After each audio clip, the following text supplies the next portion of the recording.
Еден осуденик на месечно ниво државата е чини 1000 евра. Над 900 лица во моментов се под пробацијски мерки. А според директорот на управата за извршување санкција Александар Пандов, системот има капацитет да опфати уште многу повеќе. Според официјалните податоци низ македонските судови има 430 осудени лица со А третман и околу 330 со Б2 третман. Пандов посочи дека најголем дел од тие осудени лица може да бидат на условен отпуст, со претходна препорака од секторот за ресоциализација во затворите и од директорите на македонските затвори. Еден осуденик месечно не чини околу 1000 евра.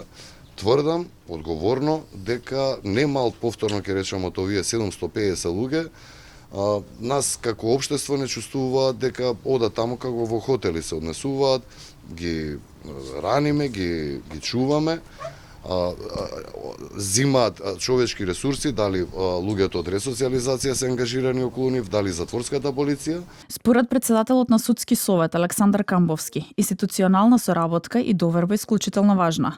Вели несомнено е дека во управата за извршување на санкции има стручни лица кои може да направат проценка кој сторител на кривични дела треба да биде на условен отпуст. Целта на казнувањето не е секогаш казната сама по себе, туку и ресоциализацијата и рехабилитацијата на сторителите на кривични дела, а секако условниот отпуст игра доста важна и битна улога во таа насока. Директорката на Академијата за суди и обвинители посочи дека всушност и пробацијата и условниот отпуст се и препорака на Европскиот совет. Ние како Академија сме тука присутни да им дадеме поддршка на судовите и на судиите кои што ги работат овие алтернативни мерки и санкции и секако во процесот на едукацијата.